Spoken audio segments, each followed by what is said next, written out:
ਗੁਲਜ਼ਾਰ ਸਿੰਘ ਸੰਧੂ ਦੀ ਕਹਾਣੀ miss soft.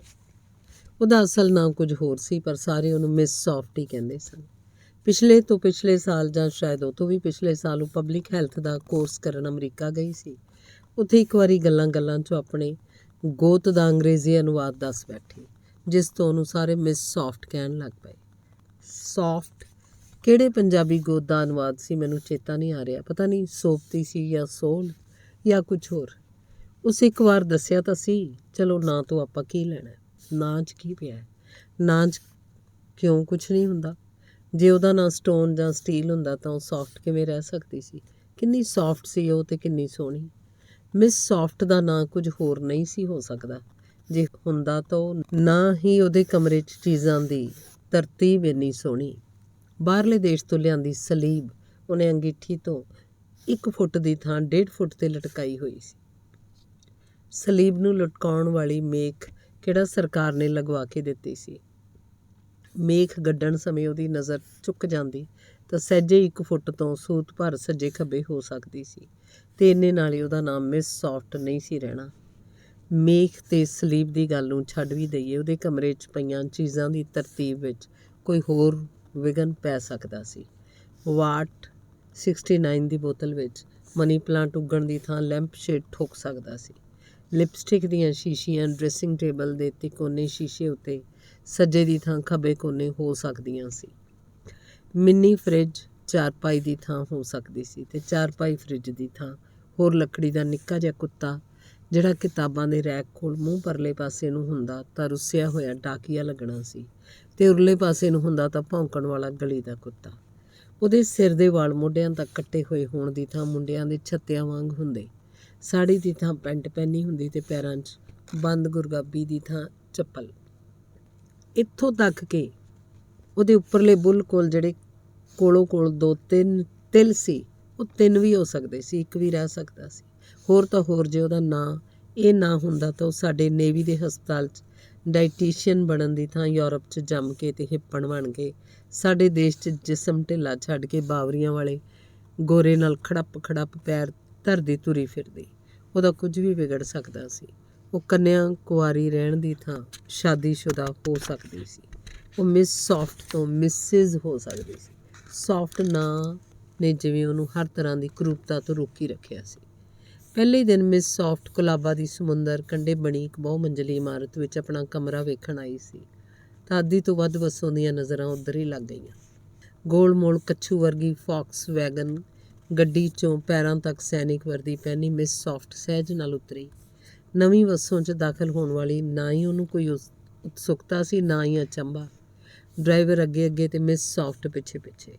10 ਮਿੰਟਾਂ 'ਚੋਂ ਲਿਫਟ ਰਾਹੀਂ ਚੜ੍ਹ ਕੇ ਕਮਰਾ ਵੇਖ ਕੇ ਲਿਫਟ ਰਾਹੀਂ ਉਤਰ ਕੇ ਉਸੇ ਮਿੰਨੀ ਕਾਰ 'ਚ ਬਹਿ ਕੇ ਵਾਪਸ ਵੀ ਚਲੀ ਗਈ। ਰੁਕਦੀ ਵੀ ਕਿਉਂ? ਉਹ ਤਾਂ ਥਾਂ ਵੇਖਣ ਆਈ ਸੀ। ਕਮਰਾ ਤਾਂ ਉਹਨੇ ਆਪਣੇ ਢੰਗ ਨਾਲ ਸਜਾ ਹੀ ਲੈਣਾ ਸੀ, ਕਿਹੋ ਜਿਹਾ ਵੀ ਹੁੰਦਾ। ਉਂਝ ਵੀ ਕਮਰੇ ਦੇ ਵਾਧਰੇ ਵਿੱਚੋਂ ਸਮੁੰਦਰ ਦਾ ਨਜ਼ਾਰਾ ਆਮ ਵਿਖਾਈ ਦਿੰਦਾ ਸੀ, ਜਹਾਜ਼ਾਂ ਦੇ ਝੰਡੇ ਵੀ। ਪੇਸ਼ੇ ਵਜੋਂ ਸੌਫਟ ਅੱਧੀ ਡਾਕਟਰ ਸੀ। ਡਾਕਟਰ ਮਰੀਜ਼ ਨੂੰ ਤੱਕਦੇ ਉਹਦੀ ਖੁਰਾਕ ਦਾ ਅੰਦਾਜ਼ਾ ਲਾਉਣ ਲਈ ਡਾਇਟੀਸ਼ੀਅਨ ਮਿਸ ਨੂੰ ਸੌਂਪ ਦਿੰਦੇ। ਮਿਸ ਸੌਫਟ ਨੇ ਮਰੀਜ਼ ਦੀ ਪਲ ਦੀ ਖੁਰਾਕ ਦਾ ਹਿਸਾਬ ਲਾ ਕੇ ਉਹਨੂੰ ਸਮਝਾਉਣਾ ਹੁੰਦਾ ਹੈ। ਕੇਲੇ 'ਚ ਕਿੰਨੀਆਂ ਕੈਲੋਰੀਆਂ ਹਨ, ਅੰਬ ਜਾਂ ਅੰਗੂਰ 'ਚ ਕਿੰਨੀਆਂ, ਕਿਹੜਾ ਫਲ ਕਿਹੜੀ ਮਰਜ਼ ਲਈ ਲਾਭਦਾਇਕ ਹੈ ਤੇ ਕਿਹੜੀ ਲਈ ਹਾਨੀਕਾਰਕ, ਪਤਲੇ ਤੋਂ ਮੋਟੇ ਕਿਵੇਂ ਹੋਈਦਾ ਤੇ ਮੋਟੇ ਤੋਂ ਪਤਲੇ ਕਿਵੇਂ। ਉਹਨੂੰ ਇਹ ਵੀ ਪਤਾ ਸੀ ਕਿ ਕਿਹੜੀ ਖੁਰਾਕ ਜਿਸਮ ਦੇ ਕਿਹੜੇ ਹਿੱਸੇ 'ਤੇ ਕਿਹੋ ਜਿਹਾ ਅਸਰ ਕਰਦੀ ਹੈ। ਉਹਨੇ ਆਪਣਾ ਜਿਸਮ ਇਹਨਾਂ ਖੁਰਾਕਾਂ ਅਨੁਸਾਰ ਸਿਧਾਇਆ ਹੋਇਆ ਸੀ। ਸਵੇਰ ਸ਼ਾਮ ਜਦੋਂ ਉਹਦੇ ਆਉਣ ਦਾ ਵੇਲਾ ਹੁੰਦਾ ਤਾਂ ਮੇਰੀ ਘਰ ਵਾਲੀ ਉਹਨੂੰ ਵੇਖਣ ਲਈ ਬਾਹਰ ਬਰਾਂਡੇ 'ਚ ਖੜੀ ਹੋ ਜਾਂਦੀ। ਉਹਨੂੰ ਉਹਦੀ ਵਰਦੀ ਤੇ ਨਿਰਲੇਪ ਸ਼ਖਸੀਅਤ ਬੜੀ ਪ੍ਰਭਾਵਿਤ ਕਰਦੀ। ਛੁੱਟੀ ਵੇਲੇ ਜਦੋਂ ਕਦੇ ਵੀ ਮੇਰੀ ਘਰ ਵਾਲੀ ਉਹਨੂੰ ਕਾਰ 'ਚੋਂ ਉਤਰਦੀ ਨੂੰ ਤੱਕ ਲੈਂਦੀ, ਪੌੜੀਆਂ ਦੇ ਕੋਲ ਜਾ ਖੜੀ ਹੁੰਦੀ। ਅਸੀਂ ਪਹਿਲੀ ਮੰਜ਼ਿਲ 'ਤੇ ਰਹਿੰਦੇ ਸੀ ਤੇ ਉਹ ਤੀਜੀ 'ਤੇ। ਸ਼ਾਮ ਵੇਲੇ ਉਹ ਅਕਸਰ ਲਿਫਟ ਦੀ ਵਰਤੋਂ ਨਹੀਂ ਸੀ ਕਰਦੀ, ਸ਼ਾਇਦ ਸਿਹਤ ਚੰਗੀ ਰੱਖਣ ਲਈ। ਮੇਰੀ ਘਰ ਵਾਲੀ ਕੋਲੋਂ ਲੰਘਦੀ ਉਹ ਥੋੜ੍ਹਾ ਜਿਹਾ ਮੁਸਕਰਾ ਦਿੰਦੀ, ਤੇ ਇੰਨੇ 'ਚ ਹੀ ਮੇਰੀ ਘਰ ਵਾਲੀ ਦਾ ਜੀਵਨ ਸਫਲਾ ਹੋ ਜਾਂਦਾ।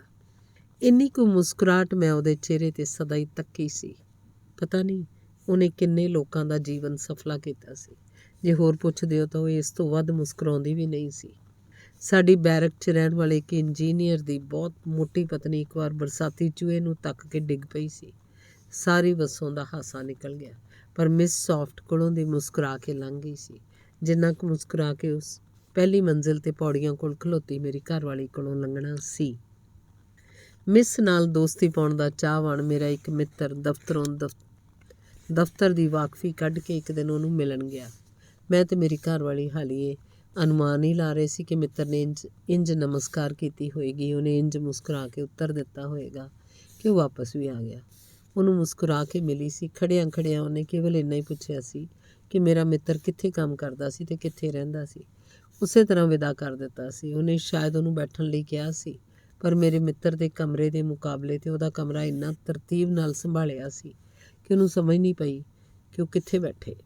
ਜਿਵੇਂ ਸਾਰੇ ਦੇ ਸਾਰੇ ਮੂਹਰੇ ਪੀੜ੍ਹੀਆਂ ਬੈਠਣ ਲਈ ਨਹੀਂ, ਸਜਾਵਟ ਲਈ ਸਨ। ਮੇਰੇ ਮਿੱਤਰ ਦੇ ਕਹਿਣ ਅਨੁਸਾਰ ਜੇ ਮਿਸ ਸੌਫਟ ਨੂੰ ਕੋਈ ਮੁਹੱਬਤ ਵੀ ਕਰਨੀ ਚਾਹੁੰਦਾ ਤਾਂ ਉਹਦਾ ਵੀ ਸ਼ਾਇਦ ਨੀਅਤ ਸਲੀਕਾ ਸੀ ਅਤੇ ਖ਼ਾਸ ਤਰਤੀਬ। ਮਿਸ ਸੌਫਟ ਨੂੰ ਪਤਾ ਸੀ ਕਿ ਇਹਨੂੰ ਕਿੰਨੀ ਵਿੱਥ 'ਤੇ ਰੱਖਣਾ, ਅਤੇ ਸ਼ਾਇਦ ਇਹੋ ਕਾਰਨ ਸੀ ਕਿ ਉਹਨੇ ਨਾ ਚਾਹੁੰਦਿਆਂ ਹੋਇਆਂ ਵੀ ਆਪਣੇ 'ਤੇ ਲੋਕਾਂ ਵਿਚਕਾਰ ਇੱਕ ਵਿੱਥ ਪਾ ਛੱਡੀ ਸੀ, ਜਿਹਦਾ ਫਲਸਰੂਪ ਉਹ ਅਟੰਕ ਅਤੇ ਨਿਰਲੇਪ ਜੀਵਨ ਜਿਉ ਰਹੀ ਸੀ। ਚੰਗੀ ਵਿੱਦਿਆ ਅਤੇ ਚੰਗੀ ਨੌਕਰੀ ਦੇ ਹੁੰਦਿਆਂ ਸੁਣਦਿਆਂ 30 ਵਰ੍ਹੇ ਦੀ ਉਮਰ ਤੱਕ ਕੁਆਰੀ ਰਹਿਣ ਦਾ ਹੋਰ ਕੋਈ ਕਾਰਨ ਹੀ ਨਹੀਂ ਸੀ ਦਿਸਦਾ।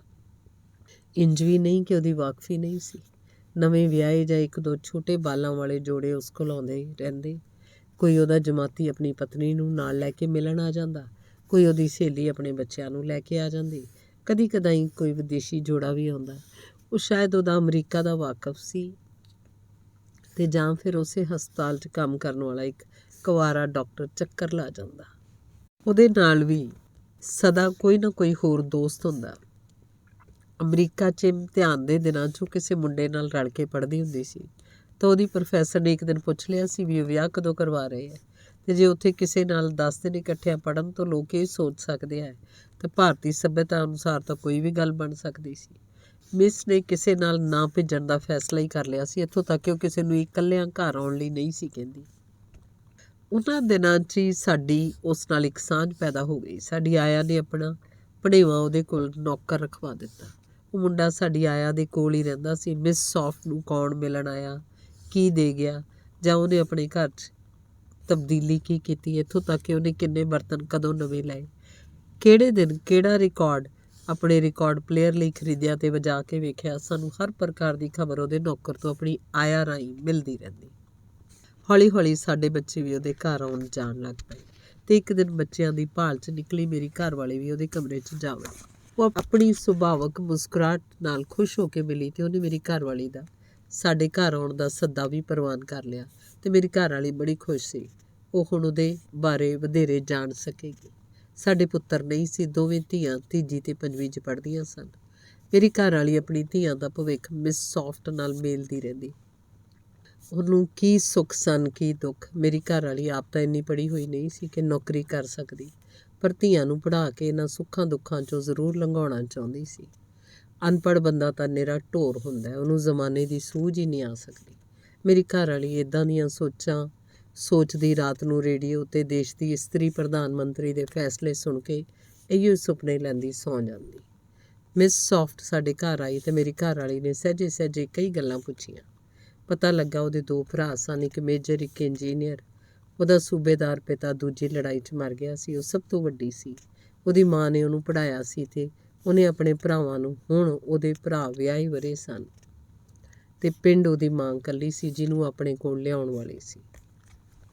ਸਾਡੀ ਵਡੇਰੀ ਉਮਰ ਦੀ ਆਇਆ ਨੂੰ ਮਿਸ ਸੌਫਟ ਉੱਤੇ ਬੜਾ ਤਰਸ ਆਉਂਦਾ। ਉਹਦਾ ਜੀਅ ਕਰਦਾ ਕਿ ਇਹਨੂੰ ਕੋਈ ਭਲਾ ਜਿਹਾ ਮੁੰਡਾ ਲੱਭ ਜਾਏ ਅਤੇ ਇਹ ਵੀ ਲੋਕਾਂ ਵਾਂਗ ਘਰ ਵਸਾ ਕੇ ਬੈਠੇ। ਇਕੱਲੀ ਜਾਣ ਦਾ ਕੀ ਹੁੰਦਾ, ਨਾ ਕੋਈ ਦੁੱਖ ਦਾ ਸਾਥੀ, ਨਾ ਸੁੱਖ ਦਾ। ਮੈਂ ਤਾਂ 2 ਦਿਨ ਘਰ 'ਚ ਇਕੱਲੀ ਰਹਿ ਜਾਵਾਂ, ਮੈਨੂੰ ਘਰ ਵੱਢ ਖਾਣ ਨੂੰ ਪੈਂਦਾ। ਉਹ ਘਰਵਾਲੀ ਨਾਲ ਗੱਲਾਂ ਕਰਦੀ ਅਤੇ ਮੇਰੀ ਘਰਵਾਲੀ ਦਾ ਜੀਅ ਹੁੰਗਾਰਾ ਭਰਨ ਨੂੰ ਕਰਦਾ, ਪਰ ਉਹ ਹੂੰ ਕਰਕੇ ਚੁੱਪ ਹੋ ਜਾਂਦੀ। ਇਕੱਲੀ ਸੀ ਤਾਂ ਕੀ ਸੀ, ਆਪਣੇ ਤਨ ਮਨ ਦੀ ਮਾਲਕ ਸੀ, ਜੋ ਜੀਅ ਆਉਂਦਾ ਕਰਦੀ ਸੀ, ਜੋ ਮਨ ਆਉਂਦਾ ਪਹਿਨਦੀ ਸੀ। ਕੱਲ੍ਹ ਨੂੰ ਸਾਡੀਆਂ ਧੀਆਂ ਨੇ ਵੀ ਇਸੇ ਤਰ੍ਹਾਂ ਕਰਨਾ ਸੀ। ਇਹ ਸੋਚ ਕੇ ਮੁੜ ਚੁੱਪ ਰਹਿੰਦੀ। ਕੋਈ ਆਪਣੇ ਤੋਂ ਛੋਟਾ ਹੋਵੇ, ਕੋਈ ਵੱਡਾ, ਕੋਈ ਹਾਣ ਦਾ। ਬੰਦੇ ਬੰਦੇ ਦੀਆਂ ਬਾਹਾਂ ਹੁੰਦੇ ਨੇ, ਬਾਹਾਂ ਬਿਨਾਂ ਕਾਹਦਾ ਜੀਵਨ। ਮੇਰੀ ਘਰਵਾਲੀ ਨਿਰਾਸ਼ ਜਿਹੀ ਹੋ ਜਾਂਦੀ। ਇਹ ਗੱਲ ਮਿਸ ਸੌਫਟ ਨਾਲ ਕਰਨਾ ਚਾਹੁੰਦੀ ਸੀ, ਪਰ ਉਹਦਾ ਹੌਸਲਾ ਨਾ ਪੈਂਦਾ। ਮਿਸ ਸੌਫਟ ਇਹਦਾ ਕੋਈ ਹੱਲ ਕਿਉਂ ਨਹੀਂ ਸੀ ਲੱਭ ਸਕਦੀ। ਮੇਰੀ ਘਰਵਾਲੀ ਦੇ ਬੱਚਿਆਂ ਦਾ ਭਵਿੱਖ ਇਸ ਗੱਲ ਨਾਲ ਬੱਧਾ ਹੋਇਆ ਸੀ। ਇਹਨਾਂ ਦਿਨਾਂ 'ਚ ਹੀ ਸਾਡੀ ਆਇਆ ਦਾ ਭਣੇਵਾਂ ਮਿਸ ਸੌਫਟ ਦਾ 200 ਰੁਪਇਆ ਲੈ ਕੇ ਭੱਜ ਗਿਆ। ਉਹਨੇ ਟੈਲੀਫੋਨ ਦਾ ਬਿੱਲ ਜਮ੍ਹਾਂ ਕਰਾਉਣ ਲਈ ਭੇਜਿਆ ਸੀ ਅਤੇ ਉਹ ਵਾਪਸ ਮੁੜ ਕੇ ਹੀ ਨਹੀਂ ਸੀ ਆਇਆ। ਮਿਸ ਸੌਫਟ ਉਸ ਦਿਨ ਵੀ ਉਡੀਕਦੀ ਰਹੀ ਅਤੇ ਉਹ ਤੋਂ ਅਗਲੇ ਦਿਨ ਵੀ।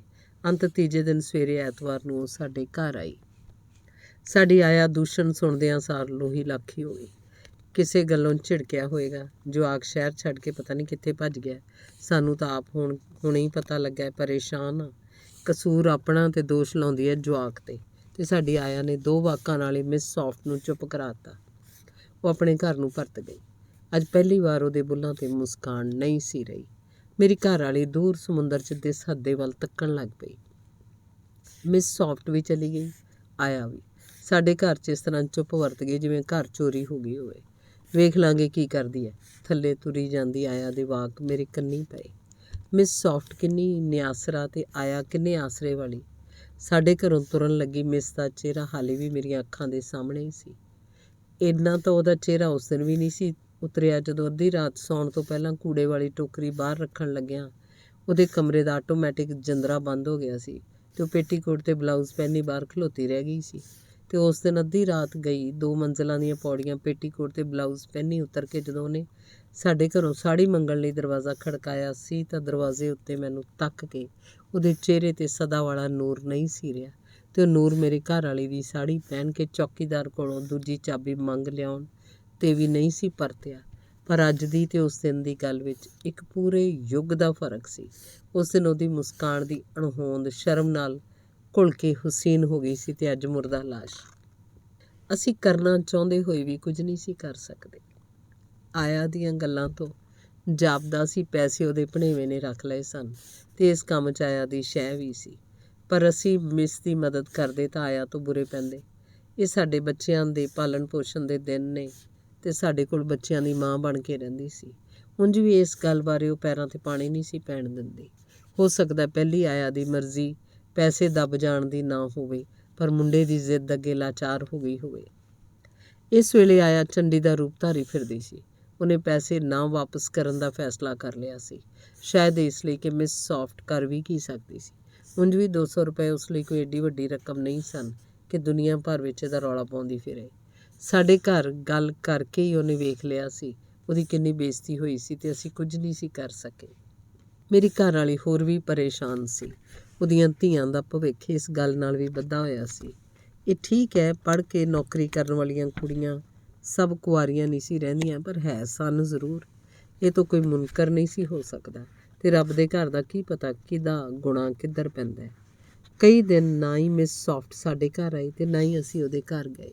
ਸਾਡੇ ਬੱਚੇ ਖਬਰ ਲਿਆਉਂਦੇ ਸੀ ਕਿ ਉਹ ਪਹਿਲਾਂ ਵਾਂਗ ਹੀ ਖੁਸ਼ ਸੀ। ਫਿਰ ਵੀ ਸਾਡਾ ਉਹਨੂੰ ਮਿਲਣ ਦਾ ਹੌਸਲਾ ਨਹੀਂ ਸੀ ਪੈਂਦਾ। ਅਸੀਂ ਇਸ ਗੱਲ ਦੀ ਵੀ ਗੌਰ ਨਹੀਂ ਸੀ ਕੀਤੀ ਕਿ ਉਹ ਕਿਸ ਵੇਲੇ ਦਫ਼ਤਰ ਜਾਂਦੀ ਹੈ, ਕਦੋਂ ਪਰਤਦੀ ਹੈ। ਜਦੋਂ ਸਾਡੀਆਂ ਧੀਆਂ ਦਾ ਭਵਿੱਖ ਹੀ ਪੂਰਨ ਤੌਰ 'ਤੇ ਉਜਲਾ ਨਹੀਂ ਸੀ ਤਾਂ ਮਿਸ ਸੌਫਟ ਨੂੰ ਤੱਕਣ 'ਚ ਕੀ ਪਿਆ ਸੀ। ਅਤੇ ਮੇਰੀ ਘਰ ਵਾਲੀ ਦੇ ਚੁੱਪ ਕਰ ਜਾਣ ਕਾਰਨ ਮੈਨੂੰ ਇਹ ਤੋਂ ਸਿਵਾ ਹੋਰ ਕੋਈ ਨਹੀਂ ਸੀ ਜਾਪਦਾ। ਉਹ ਤਾਂ ਮੇਰੇ ਨਾਲ ਵੀ ਨਹੀਂ ਸੀ ਬੋਲਦੀ। ਜਿਵੇਂ ਉਹਦੇ ਪੈਸੇ ਵਾਪਸ ਪਰਤਾਉਣ 'ਚ ਉਹਦੀ ਲੋੜੀਂਦੀ ਸਹਾਇਤਾ ਨਾ ਕਰਕੇ ਮੈਂ ਆਪਣੀ ਘਰਵਾਲੀ ਦੀਆਂ ਧੀਆਂ ਦੇ ਭਵਿੱਖ ਦਾ ਧਿਆਨ ਨਹੀਂ ਸੀ ਕੀਤਾ।